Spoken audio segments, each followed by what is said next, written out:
ಯಾದಗಿರಿ ಜಿಲ್ಲೆಯ ಸುರಪುರ ತಾಲೂಕಿನ ವಿವಿಧ ಗ್ರಾಮ ಪಂಚಾಯತ್ಗಳಲ್ಲಿ 2024-25ನೇ ಸಾಲಿನ 15ನೇ ಹಣಕಾಸು ಯೋಜನೆಯಡಿ ಪರಿಶಿಷ್ಟ ಜಾತಿಗೆ ಮೀಸಲಾದ ಅನುದಾನವನ್ನು ದುರ್ಬಳಕೆ ಮಾಡಿಕೊಂಡಿರುವ ಬಗ್ಗೆ ಗಂಭೀರ ಆರೋಪಗಳು ಕೇಳಿಬಂದಿದೆ. ಈ ಕುರಿತು ಕರ್ನಾಟಕ ದಲಿತ ಸಂಘರ್ಷ ಸಮಿತಿ ಭೀಮಾವಾದ ಸುರಪುರ ಘಟಕದ ಪದಾಧಿಕಾರಿಗಳು ಸಂಬಂಧಿಸಿದ ಅಧಿಕಾರಿಗಳಿಗೆ ದೂರು ಸಲ್ಲಿಸಿದ್ದು, ಪಂಚಾಯತ್ ಅಭಿವೃದ್ಧಿ ಅಧಿಕಾರಿಗಳು ವಿವಿಧ ಕಾಮಗಾರಿಗಳ ಹೆಸರಿನಲ್ಲಿ ಮೀಸಲಾಗಿರುವಂತಹ ಅನುದಾನವನ್ನು ನಿಯಮಬಾಹಿರವಾಗಿ ಬಳಸಿಕೊಂಡಿದ್ದಾರೆ ಎಂದು ಆರೋಪಿಸಿದ್ದಾರೆ. ಹೆಗ್ಗನದೊಡ್ಡಿ, ಬಾದ್ಯಾಪುರ, ಏವೂರು, ಯಾಳಗಿ, ಯಕ್ತಾಪುರ, ವಾಗಣಗೇರಿ, ತಿಂಥಣಿ, ಸೊಗೂರು, ಪೇಟ ಅಮ್ಮಾಪುರ, ಕಿರದಳ್ಳಿ, ನಗನೂರು, ಮಲ್ಲಾಬಿ, ಮಾಲಗತ್ತಿ, ಖಾನಾಪುರ, ಕಚಕನೂರು, ದೇವಿಕೇರ, ದೇವತ್ಕಲ್, ದೇವರಗೋನಾಲ, ದೇವಾಪುರ, ಅರಕೇರ, ಆಲ್ದಳ ಸೇರಿದಂತೆ ಹಲವು ಪಂಚಾಯತ್ಗಳಲ್ಲಿ ಈ ಅಕ್ರಮ ನಡೆದಿದೆ ಎಂಬ ಶಂಕೆ ವ್ಯಕ್ತವಾಗಿದೆ.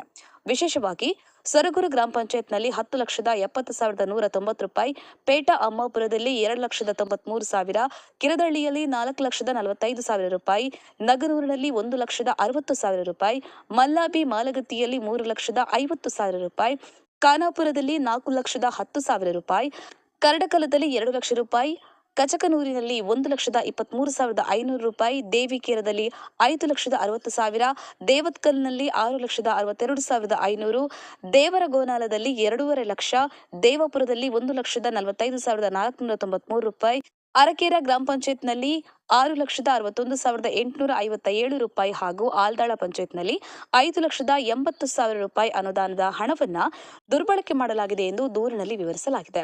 ಒಟ್ಟು 86,26,345 ರೂಪಾಯಿ ಅನುದಾನವನ್ನು ಯಾವುದೇ ಕಾಮಗಾರಿಗಳಿಗೆ ಬಳಸದೆ ನಕಲಿ ದಾಖಲೆಗಳನ್ನು ಸೃಷ್ಟಿಸಿ ಬೋಗಸ್ ಬಿಲ್ಗಳ ಮೂಲಕ ಲೂಟಿ ಮಾಡಲಾಗಿದೆ ಎಂದು ಸಂಘ ಗಂಭೀರವಾಗಿ ಆರೋಪಿಸಿದೆ.